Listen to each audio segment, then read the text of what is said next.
you really feel. TGIF, happy Friday, everybody. Thanks for joining us here on First Take. Molly Karam here with you. Skip Bayless is in New York. Stephen A. is in Philly. Gentlemen, good morning. What's up? Stephen A. Smith, you know, for once, it might be good that you're actually whatever miles you are away from me and we're not across from each other at the desk, because I think this is about to get heated.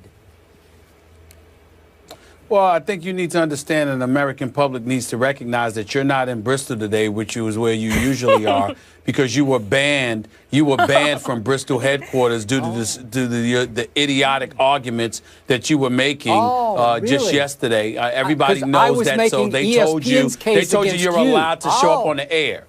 They showed you you're allowed to show up on the air, but you weren't allowed in the studio today. I think we all know why.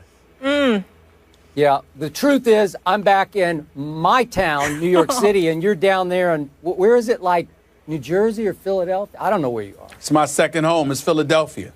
Philadelphia. I'm actually allowed in two places. Enjoy. You're not. But go ahead. The city of brotherly love. I'm not feeling a lot of brotherly love right now, but let me say, you both look very handsome today, looking clean. I'm liking that no-tie look there with the all blue and all black. So we will get into the big NFL games. Manny Pacquiao says he's in talks with Floyd Mayweather, and now we've heard from Matt Barnes, so we'll fill you in on the latest with the Derek Fisher situation. But first, what we were just alluding to, the other LA hoop story that everyone is buzzing about yesterday, Kobe Bryant being ranked number 93. Bryant laughed when asked if he heard comments from fans defending him. He said, "Yeah, I heard a couple of them. Don't need to defend that ranking. Nobody does, really." When pressed on what he thought of the ranking, Bryant said, "Please don't ask me about silly stuff like that." Now, after last year's ranking that placed Kobe at number 40 was announced, Bryant voiced his displeasure, saying, "I've known for a long time they're a bunch of idiots," referring to the ranking as silly and laughable. So as you guys just heard yesterday, Stephen A. thinks this is ridiculous. Skip was actually okay with the ranking. Skip, what's your reaction to Kobe's response to all of this? Stephen A. Smith, because I do still love you like a brother, I'm going to try to take it easy on you today, maybe even easier than I took it on you yesterday. But I'm going to give you the cold, hard truth here about your man, Kobe Bryant. The truth is that Kobe's reaction yesterday was as silly and laughable as your defense of him was earlier yesterday on our show. I am sorry to say this, but look, I get it, and I respect that Kobe Bryant is as supremely confident an athlete as we've had in any sport since Michael Jordan. And yesterday, his reaction, or last evening, his reaction was predictably confident to the point of arrogant. And Stephen A., I understand how much you love you some Kobe Bryant, and I understand, and I could almost predict how knee-jerk, emotional, overreactive you were yesterday out of love and support of your man, Kobe Bean Bryant, the Black Mamba. I'm sorry. The Mamba is no longer the Mamba. He hasn't been the last 3 injury-plagued years, and he will not be coming up this year. And to his point last year, when he called this panel a bunch of idiots, we are talking about ESPN's basketball forecast panel. It's made up of ESPN analysts and writers, researchers, and editors. 101 of them. And they're all a bunch of idiots, Kobe? Seriously? The object of this poll is a forecast to predict how much a player will contribute this coming year, not 5 or 8 or 10 or 12 years ago, this coming year, to how many games his team will be able to win. And it factors in, obviously, this player's quality of play, and it projects how many minutes he will actually be able to play. So, given all that, would you believe that the real plus-minus numbers, according to Royce Webb, who's our director of content analytics at ESPN, the real plus-minus numbers for Kobe Bryant, added into how many minutes he does project, how few minutes he projects to play, actually ranked him as the 163rd best player or most valuable player in the National Basketball Association. Think about that, 163. But out of respect to what Kobe used to be, this panel these editors, these writers got together and decided, hey, let's give him a break here. So they ranked him 93rd. They moved him all the way up from 163rd, which the numbers screamed that he should be, to 93rd, just because he used to be Kobe Bean Bryant, the Black Mamba. So we look at the last 3 years, and he ranked, going into the year, 25th, then 40th, then now 93rd. And I was told last night by some of the editors that each of the last 2 years, he has failed to even live up to those projections, that they overrated him going into each of the last 2 years at 25th and 40th. So I'm going to remind you once again, we're not trying to rank his box office appeal. We're not trying to rank his 5-ring legacy. We're not trying to rank how popular or how awe-inspiring Kobe has been throughout his career. It's simply the numbers predicting how much he will add to his team, and it predicts that he will add about 2 wins this year for the LA Lakers. I rest my case, and more importantly, I rest ESPN's panel's case.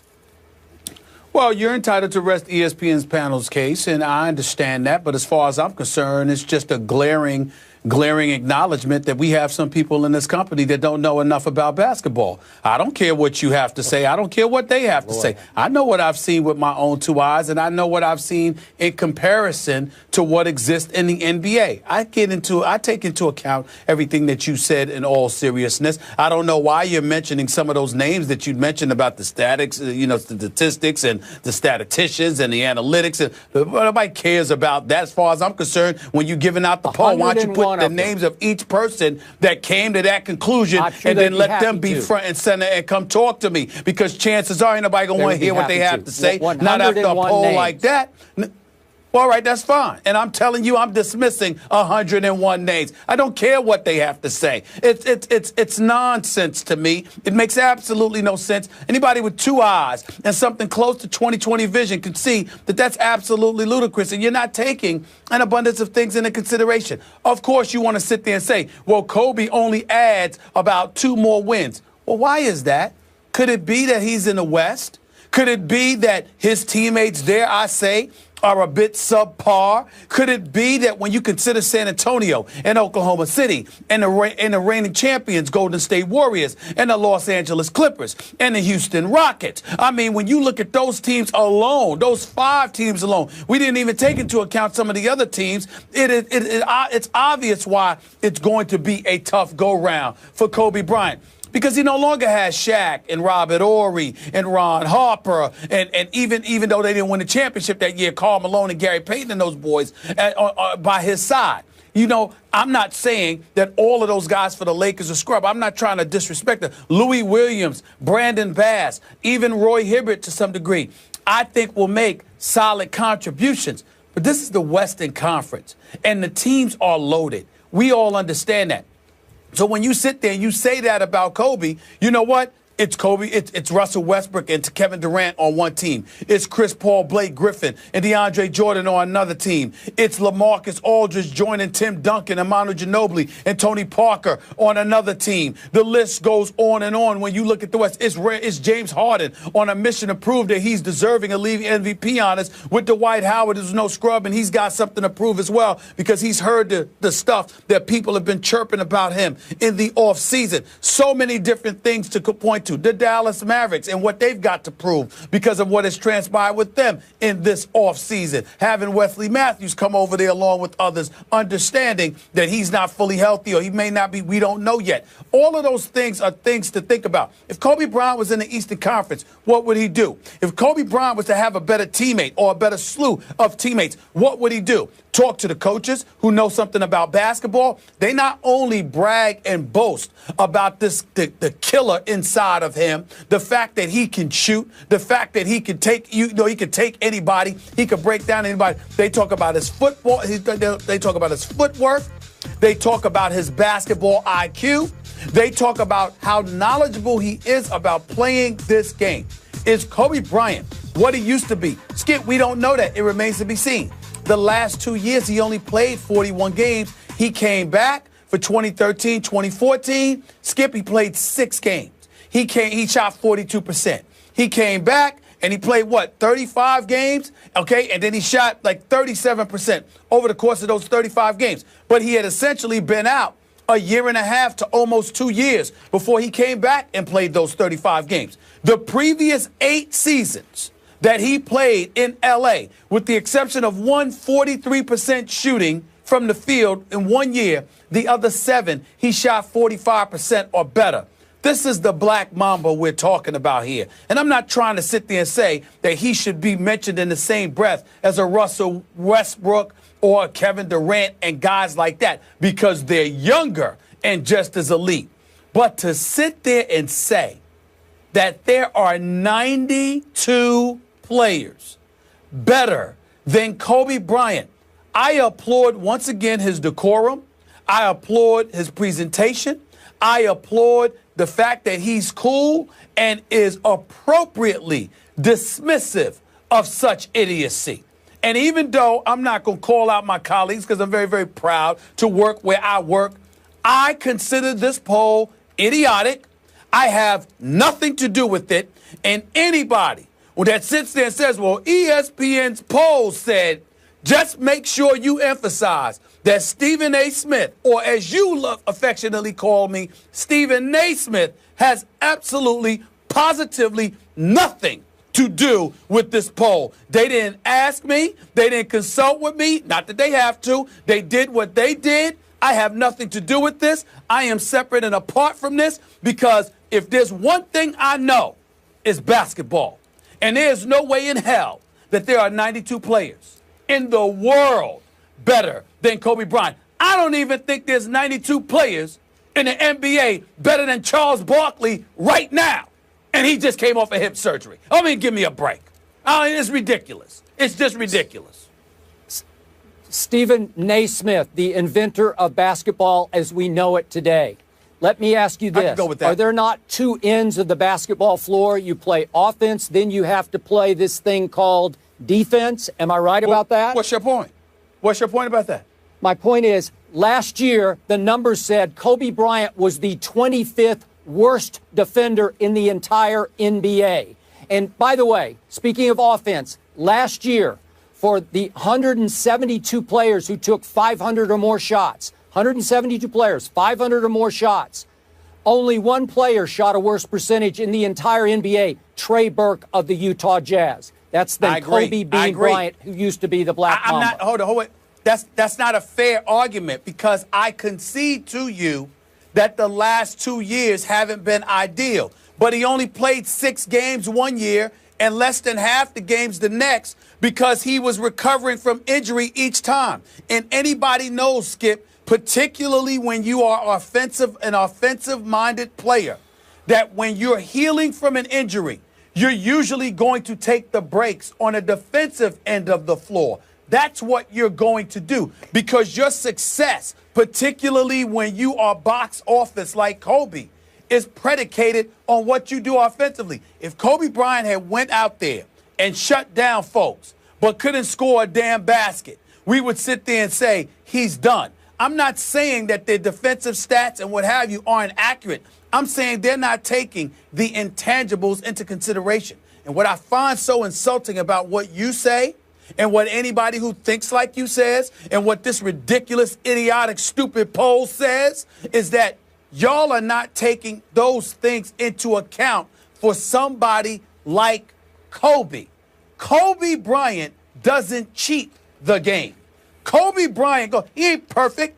I think he could do a better job of ingratiating himself with his teammates sometimes. We all understand that. We understand that some of the times, he gets hungry. He wants to get fed. The players are turned off by it. We've heard all of those things from players over the course of time, privately or publicly.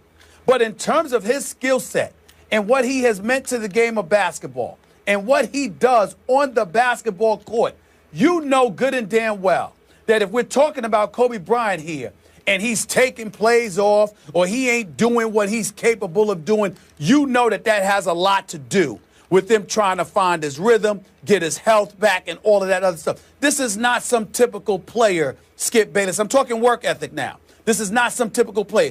Even you have to admit there is nobody that cares more about the game and about being great completely at it agree. than Kobe Bryant. No. So that's the point. No, not even beginning to suggest that.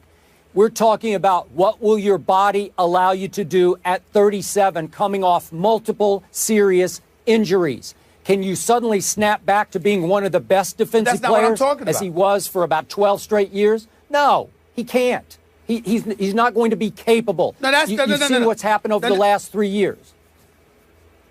That's fair. That's fair if that's what they're saying. What I'm saying is they're talking like even if Kobe Bryant is healthy, because he's 37 years of age, he's not what he's used to be. He's done. I'm saying to you, tell me that you don't believe he's going to ever be healthy again, and I'll concede that because that's possible. Don't talk to me like if Kobe Bryant is 100%, that because he's 37, Father Time is here and he can no longer do damage in the NBA and there are 92 players better. If Kobe Bryant is healthy, even at the age of 37, he deserves far more respect than that. That's all I'm saying. Okay, but seriously, after a human being has suffered that many serious injuries at that advanced age, how healthy can he get? Even if he gets to, by his today's standards, 100% healthy, it will be about 70% of what he used to be because they have taken a toll on his body. And I'm telling you that at 70%, because of his ability to shoot a perimeter shot, combined with the lack of basketball IQ most players in the NBA have, not the superstars, but most second, third tier players. There is no way on earth there are 92 players better than Kobe Bryant. That is ridiculous. Okay, here's the problem. And here's I believe the poll is embarrassing. No, Here's the truth, Stephen A. What do your eyes tell you over the last 3 years? Kobe Bryant has become, at this late stage and age, not much more than a jump shooter. Is that fair? He scores very few points of his points in the paint Ray anymore. Allen's a jump shooter too. He just don't you want him? him? He's not capable. Okay? Ray Allen's a jump shooter too. Don't you want him? Wait a second. He's become an extremely high volume, low percentage distance jump shooter. That's not a recipe for great success. Six of the last 8 years, he's led this league in shots attempted. He's going to jack up the basketball. We all know that. We accept that. He's not going to make that many of them. He's going to hurt his team that way, in many cases, more than he helps it. I'm sorry. Okay. Guys, we got to. You'll see. We got to agree to disagree here on Kobe's ranking of 93rd, the 93rd best player in the NBA. This, of course, is his 20th season as a Laker, the most seasons for any player for any team in NBA history. Pretty impressive. Now to another vet, though, who's getting it done in his 18th year in the league. This with